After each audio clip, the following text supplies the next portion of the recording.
Hello बच्चों, good morning. हम लोग बेटे एलसीआर सर्किट के ही एप्लीकेशंस पढ़ रहे थे, जिसमें मैंने 2 वीडियो बनाए। एक लास्ट वीडियो आज उस पर बेस है, क्योंकि उसी से रिलेटेड है। तो बेटे, पढ़ने से पहले हम एक बार फिर फार्मूला लिखेंगे आपको रिमाइंडर करने के लिए। R equal to root of L square X L minus X E का होल स्क्वायर। हमारी आपकी बातें हुई थी कि एक्स एल अगर बढ़ता है, एक्सी उसके करस्पॉन्डिंग घटता भी है। ये बातें हो चुकी थी। इस पर हमने एक फिगर आप लोगों को जनरेट करके बताया था। वह फिगर कैसा था, मैं फिर उसको भी ध्यान दिलाना चाहता हूं कि रेजोनेंस फ्रीक्वेंसीज के ऊपर और उससे नीचे, मतलब रेजोनेंस फ्रीक्वेंसी से वैल्यू को कम किया जाए या उससे ज़्यादा किया जाए तो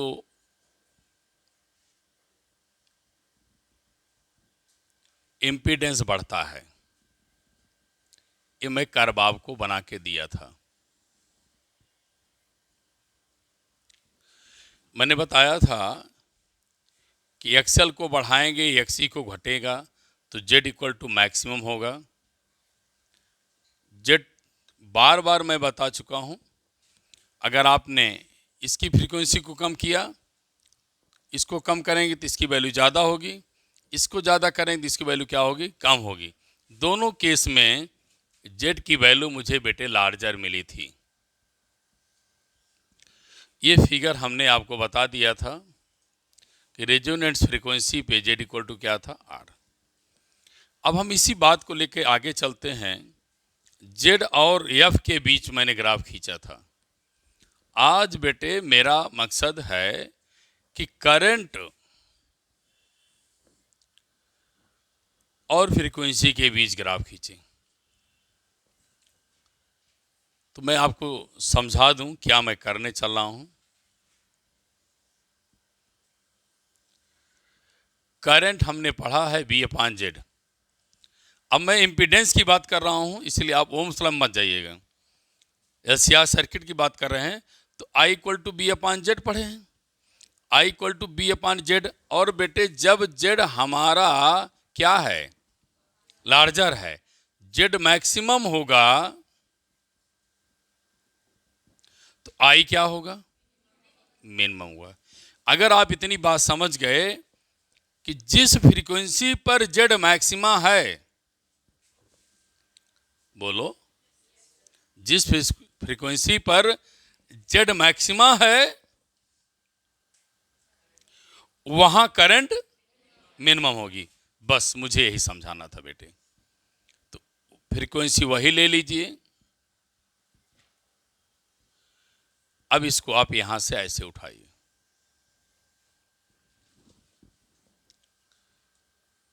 जिस फ्रीक्वेंसी पर जेड मैक्सिमा है, उसी फ्रीक्वेंसी पर करंट क्या हो रही है, मिनिमा हो रही है। इसलिए करंट का ग्राफ इस ग्राफ का उल्टा है। जो इसका ग्राफ बना है इस शेप में, उसका ग्राफ क्या हो जाएगा, उलट जाएगा। जो ऐसा है उसको नीचे बना। नहीं समझ में आई बात, तो आप इसे बना लें।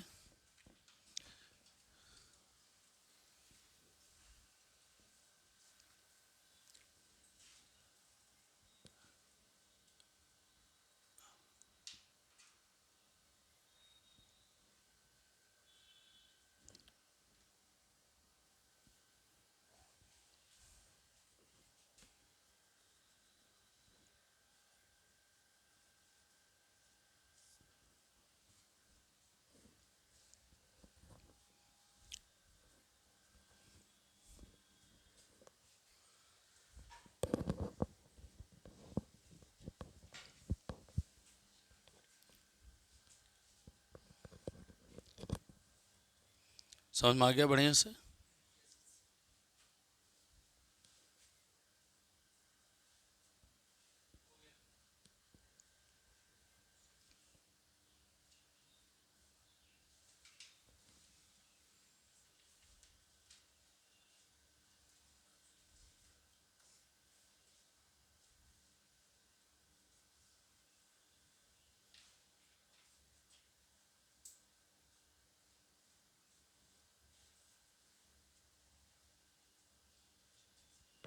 ठीक। तो बेटे एक चीज यहाँ ये ध्यान रखना कि रेजोनेंस फ्रीक्वेंसी पे जेड इक्वल टू क्या होता है, आर, और करंट क्या मिलती है, मैक्सिमम। अब आगे बात फिर सुनिए। इसी पर एक और फिगर देखिए, आप लोग जब भी इस फिगर को टच करिएगा तो थोड़ा सा ध्यान रखिएगा, बड़ा थोड़ा थोड़ा माइन्यूट चेंज है, और जेड और फ्रीक्वेंसी के बीच में था, बोलिए, और ये करंट और फ्रीक्वेंसी के बीच में है। अब हम एक मैक्सिमम करंट है, अब करंट और आर के बीच फ्रीक्वेंसी देखेंगे जरा बेटे, मैक्सिमम करंट और आर के बीच, इसको भी हमको समझाना, कैसे समझिए। I equal to B upon Z. अब जेड फ्रीक्वेंसी का टर्म ना ला करके मैं आर का टर्म लाऊं, समझिएगा ध्यान से। जेड इक्वल टू क्या लिख दिया, आर। अब क्या समझ में आ रहा है, अब आप क्या समझ रहे हैं, जेड इक्वल टू क्या मिला, आर। अब हमें यह समझ में आ रहा है कि आर जब मैक्सिमम होगा तो करंट मिनिमम होगी। मेरी बात फिर समझिए, करंट और आर के बीच ग्राफ खींचने चल रहे हैं, जब हमारा आर मैक्सिमम होगा तो करंट क्या होगी, मिनिमम। तो अब हमने क्या किया, ऐसे आपको दिखा दिया। अब दिखाना क्या चाह रहे हैं, ये आपका 2R ले लो, ये आपका R हो गया, वैल्यू क्या कर रही है, घट रही है, इसकी वैल्यू क्या ले लीजिए, R/2।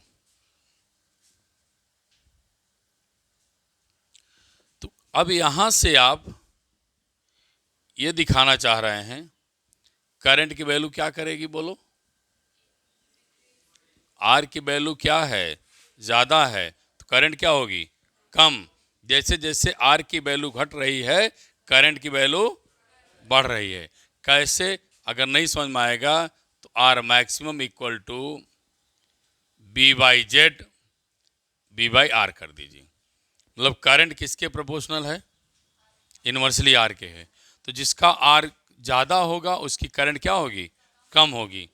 तो हमारा कहने का मतलब है, अगर आप बनाएंगे तो करंट की वैल्यू धीरे धीरे आप मैक्सिमम की तरफ ले जाएंगे। ये आपको मैं ग्राफ पूरा कर दिया, इसको बना लीजिए।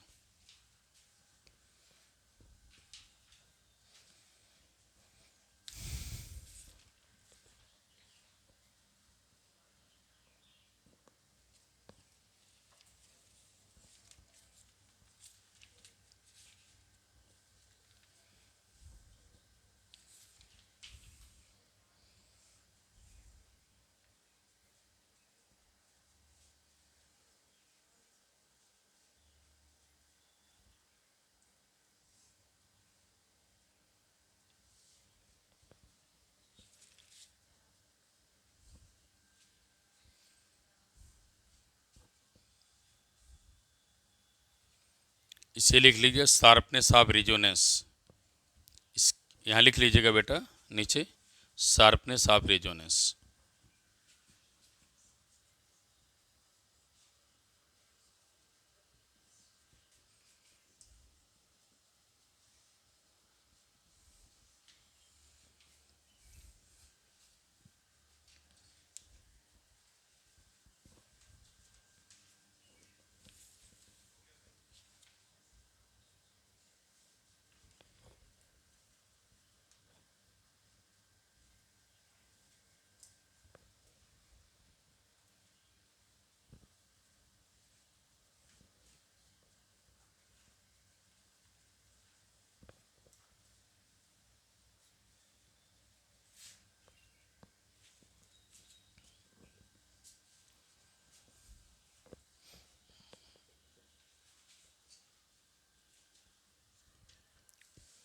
अब बेटे इसमें थोड़ा सा हम लोग और डिस्कस करेंगे।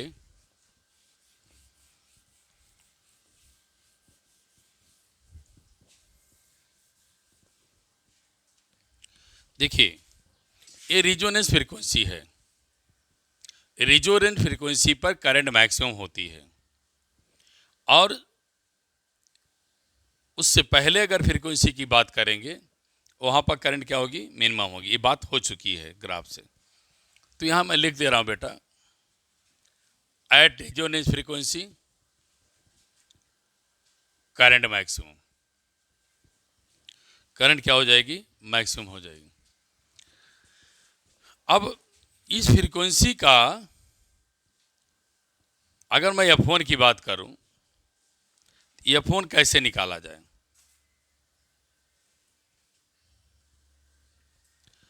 यहां से यहां तक क्या है, F0 है।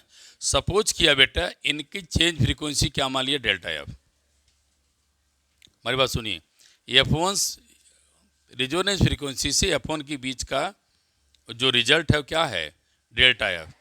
अगर हम डेल्टा एफ मान लिया, दोनों का क्या होगा, डिफरेंस क्या होगा, बोलिए। नहीं, डिफरेंस नहीं होगा बेटा। F1 से F2 जाने में क्या हुआ, डेल्टा एफ। तो क्या लिखेंगे, F1 F0 minus F1 equal to delta F मिलेगा।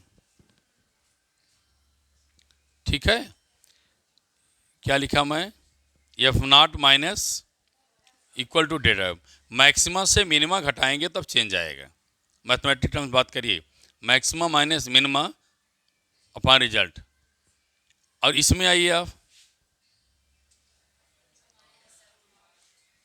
ये क्या है, ये तो मैक्सिमा हो गई ना, ध्यान देना, ये मैक्सिमा है, और जो चेंज आएगा वो ऐड करके आएगा।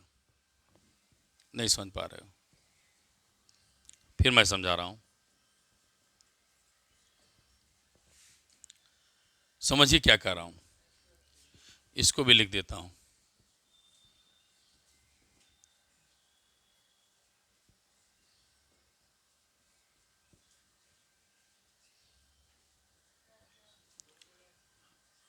हाँ ठीक है, कोई दिक्कत नहीं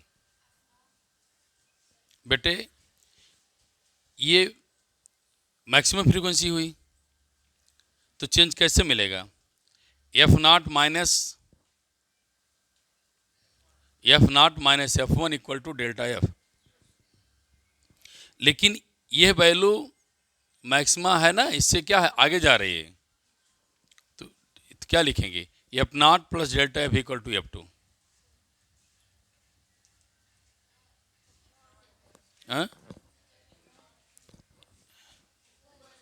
यहाँ यहाँ पर तो F2 अच्छा अच्छा,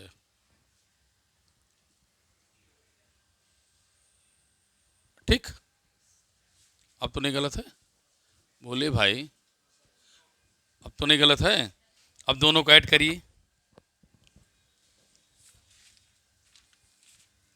दोनों को ऐड करेंगे तो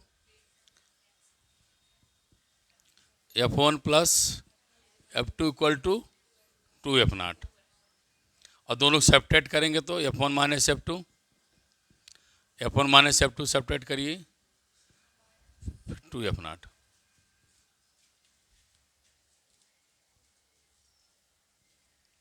F1 माइनस F2 करेंगे बेटे, दोनों कैंसिल हो जाएंगे, दोनों कैंसिल हो जाएंगे, और ये तो ठीक है, डेल्टा एफ लिख देना, तो ठीक, ये मिल गया आपको। तो बेटे ये क्या है, इसे क्या लिख सकते हो, omega 1 minus omega 2 to delta W. इसी को हम बोलते हैं बैंडविथ। क्या बोलते हैं, बैंडविथ बोलते हैं। अब इसे भी नोट कर लीजिए, शार्पनेस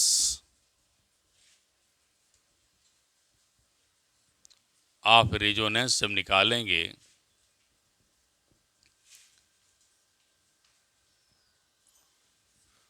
तो रेजोनेंस फिर angular frequency at resonance upon bandwidth omega 2 minus omega 1।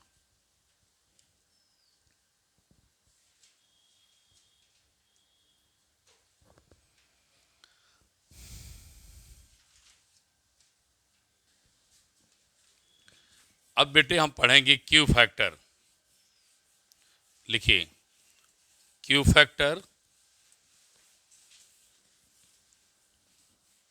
Are quality factor.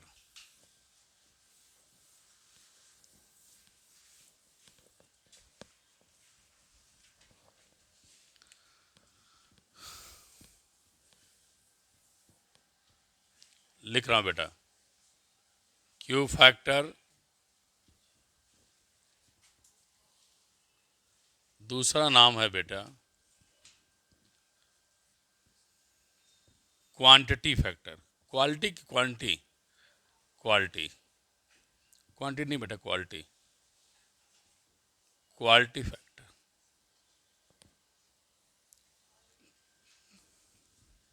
यह नहीं है, ध्यान रखना, यह नहीं होगा।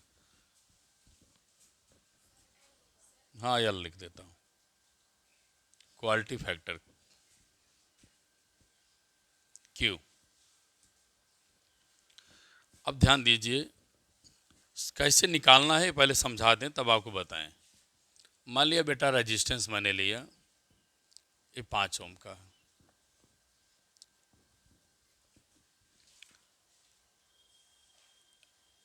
इंडक्टर लिया 25 ओम का। कैपेसिटर लिया 25 ओम का है। सब में ओम लगा दिया ना, हमको पहले से पता है यूनिट क्या होती है, ओम होती है, सीएम। यहाँ पर मैंने 100 वोल्ट सप्लाई दे दिया, BRMS दे दिया।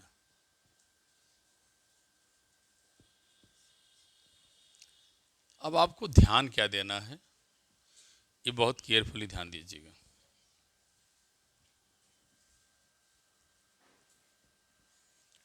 जब एक्सएल और एक्सी इक्वल हो जाएं, आपने क्या पढ़ा है,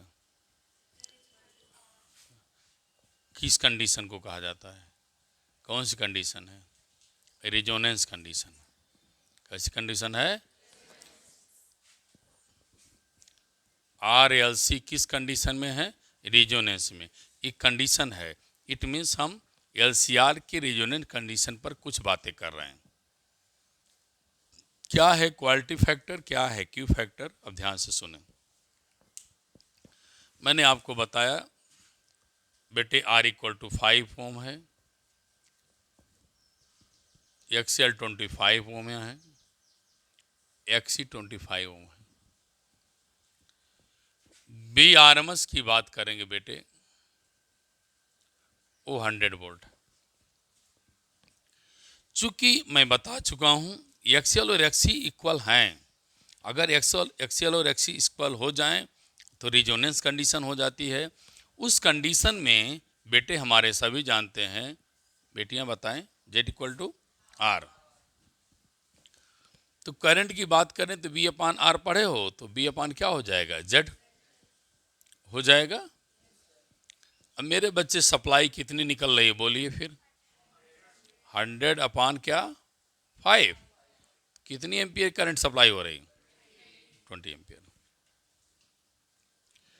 अब 20 एम्पियर सप्लाई तो दे दिया। अब चलिए करंट के वोल्टेज ड्रॉप की बात करें। BR के क्रॉस क्या होगी, 20 × 5, 100 वोल्ट। बोलिए BL के क्रॉस क्या होगी, 25 × 5। बोलिए ना ना, गलत लिख रहा हूँ, 20 × 25। बोलिए 500। वैसे बेटे XC देखो क्या मिलेगा,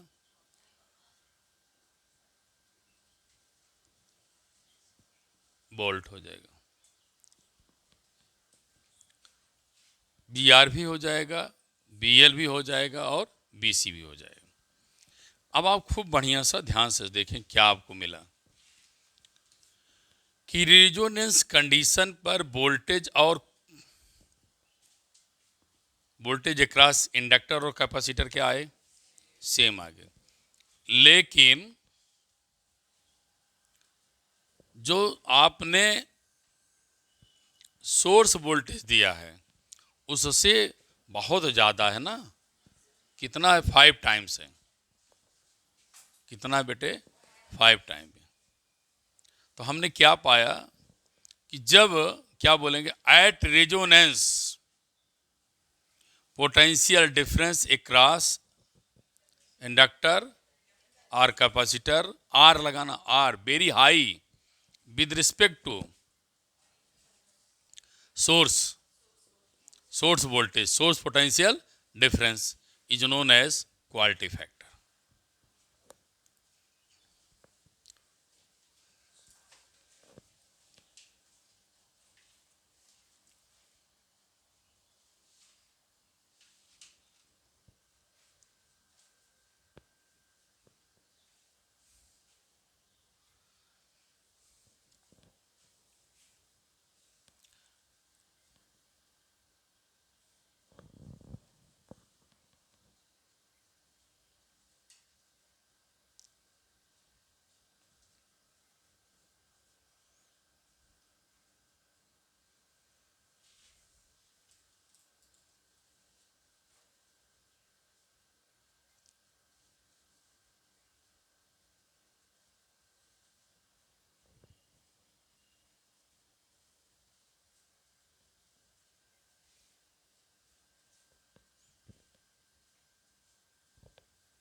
कंप्लीट कर लिया? तो थोड़ा सा लिखें यहाँ, at resonance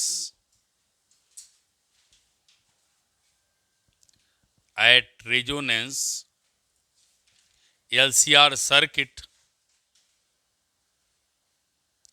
said to be Q circuit,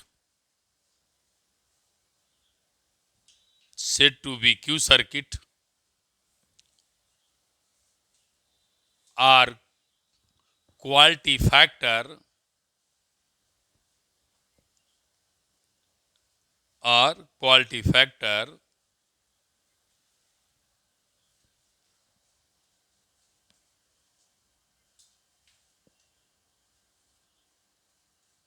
in resonance, breakup कर दीजिए, in resonance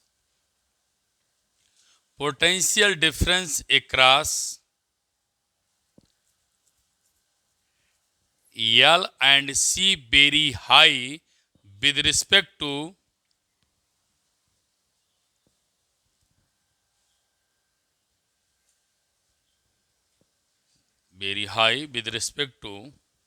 source potential difference,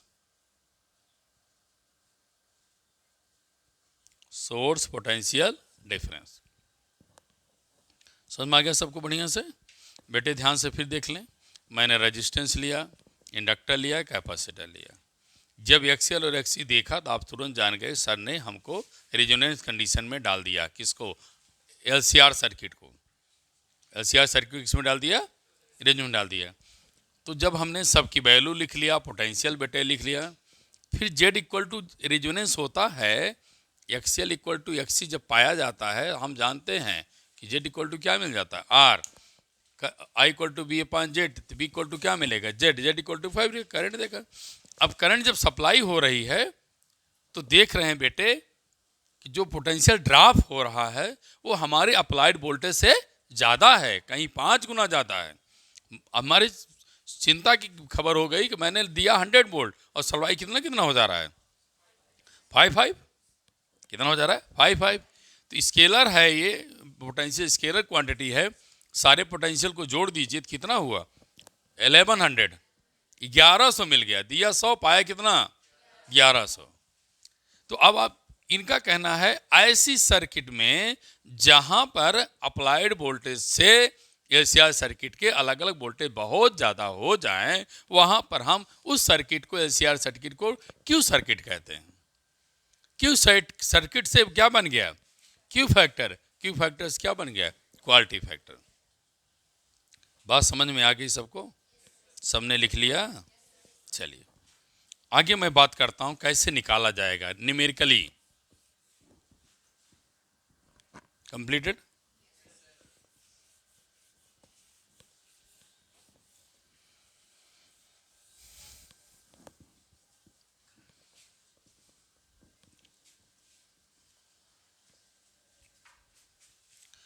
अब कैसे निकालेंगे बेटे क्यू फैक्टर? मैग्नीट्यूड बहुत आसान है, ध्यान सुनिए, याद हो जाएगा। Ratio of potential drop inductor और कैपेसिटर। चाहे आप पोटेंशियल एक्रॉस इंडक्टर ले लीजिए, चाहे आप कैपेसिटर ले लीजिए, क्योंकि पोटेंशियल क्या होता है? सेम होता है, टू द अप्लाइड पोटेंशियल। ठीक, अब आप आगे बात करिए। B इक्वल टू क्या पढ़ा बेटा? I XL. B equal to क्या पढ़ा है? आई आर। आई आर क्या हो जाएगा? कैंसिल। यहाँ क्या मिलेगा? Omega L upon R. लेकिन मैं यहाँ नॉट लिख दिया। क्या आप समझ रहे हैं क्या है? रेजोनेंस फ्रीक्वेंसी है। क्या लिख दिया मैं? Resonance frequency. हमारी प्रॉब्लम है लिखने की। क्यों? क्योंकि हमारी सर्किट रेजोनेंस कंडीशन में है। Resonance angular frequency, angular frequency. अब आपने इसको निकाला है, एफ नॉट क्या निकाला है? 1/2 पाई रूट ऑफ क्या बेटा? एल सी निकाला है ना। तो मैं क्या करूंगा यहाँ पे?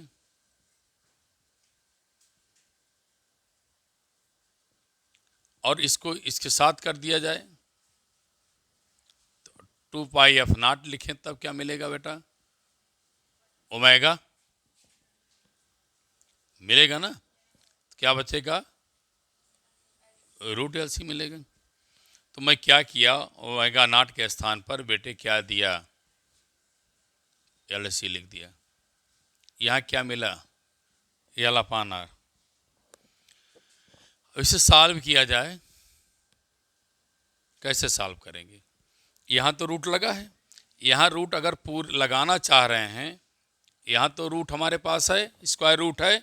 यहाँ स्क्वायर रूट नहीं था, इसको लगाने का तरीका है इसको स्क्वायर कर दीजिए, तब इसके ऊपर आप स्क्वायर रूट लगा दीजिए।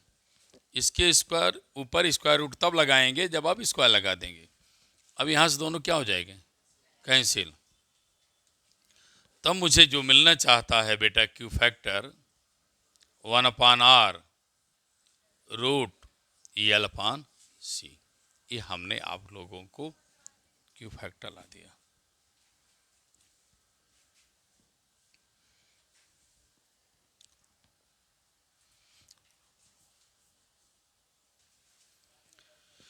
अब बेटे हमने क्या पढ़ाया फिर आप समझ लीजिए। Ratio of potential across inductor to the applied voltage. तो B इक्वल टू क्या पढ़ा है? I XL. B equal to I R. I cancel हो गया। एक्सएल होता है ओमेगा एल अपान आर। आप सोचेंगे आप नॉट क्यों लगाया? क्योंकि रेजोनेंस कंडीशन में है। हमने दिखा दिया ओमेगा नॉट पढ़ा रखा है 1/√ एल सी। यहाँ वैल्यू रखें 1/एल सी। यहाँ क्या लिखेंगे? L upon R. फिर बेटे क्या करेंगे? इस पर स्क्वायर रूट लगा देंगे। इस पर क्या लगा देंगे? Square root. जब इस पर स्क्वायर रूट लगाएंगे तो हम इसे स्क्वायर कर सकते हैं, इसके स्क्वायर कर सकते हैं। तो कर लिया, ये कैंसिल हो गया। तो मुझे क्या मिलता है? 1/√ of L upon L C into 1/r। ये बेटे आपको क्या मिला? क्यू फैक्टर या क्वालिटी फैक्टर मिल गया। अब बेटे नया क्लास आपको पावर पर मिलेगा जो बहुत इंपॉर्टेंट है। थैंक यू बेटा। Have a nice day.